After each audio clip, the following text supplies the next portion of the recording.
So maybe you could talk about that a little bit, how you get small businesses and experience providers onto your platform and app. Is it relatively easily? And I just go back to the example you provided about the surf shop that only uses pen and paper. I would think they may be apprehensive to have to implement technology or whatever they have to do to be on your platform. So what's that process like?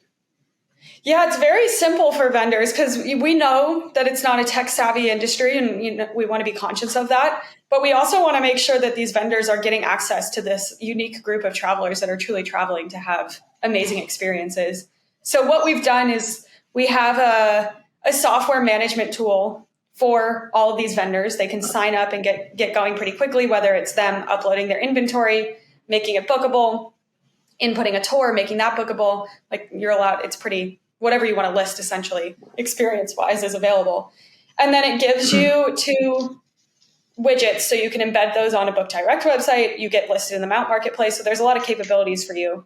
Makes you discoverable essentially. And they're unique to Mount at that point. So we call them unique Mount experiences. It's one of the reasons travelers really trust our recommendations is because we are finding kind of the best stuff out there. And when you say unique to Mount, does that mean those experience providers can't list themselves through other apps or marketplaces? Does that mean they're exclusive to Mount, or what does that mean?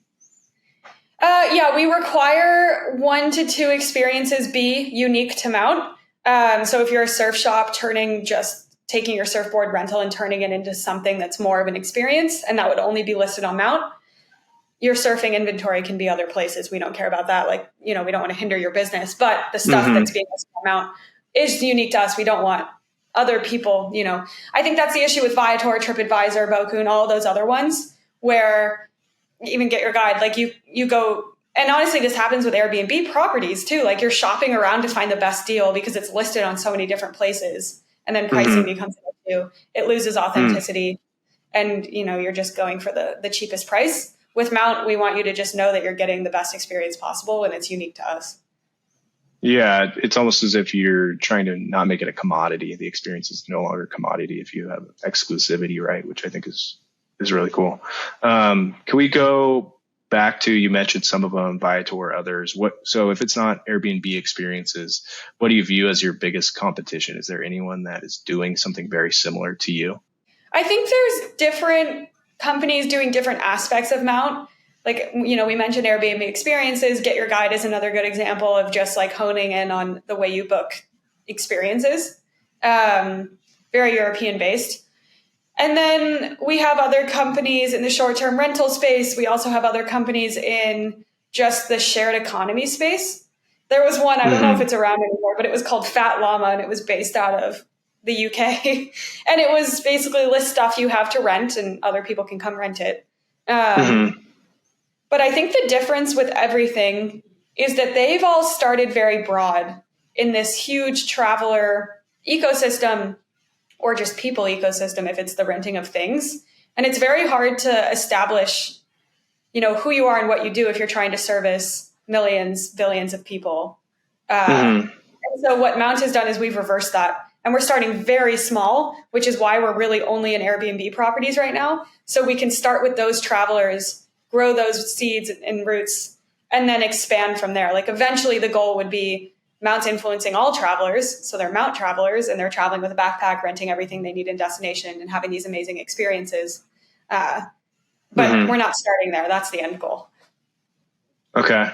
And can you go back to how consumers or guests in this instance get access to the Mount Marketplace? I believe you said that it's not a publicly available app to download. So are you relying on Airbnb hosts to make them aware of the Mount Marketplace?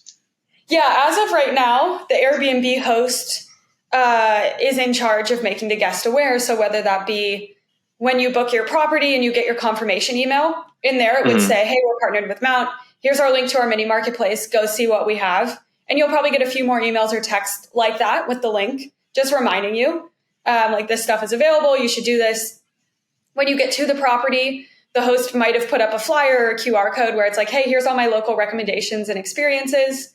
But actually, I didn't even touch on this in the business model. The host gets a piece of the revenue, especially if it's their items they're hosting. Mm-hmm. So it is in their best interest to make sure the guest is aware of this and can use it and engage with it. But yeah, and I would assume they would get the majority of the revenue. Is that correct? If they're renting their golf cart, for example. Yep, exactly. Whoever's hosting the experience gets the majority. And so just kind of the customer experience or the guest experience, they scan that QR code. Is it just taking them to a marketplace within a web browser, or at that point, do they have an app to download once they get introduced by an Airbnb host? No, everything is web-based, so no app that you have to download. We figured in this day and age that people don't like to download apps, and so why force them to download another when it can just be web-based? So that's where we live right now.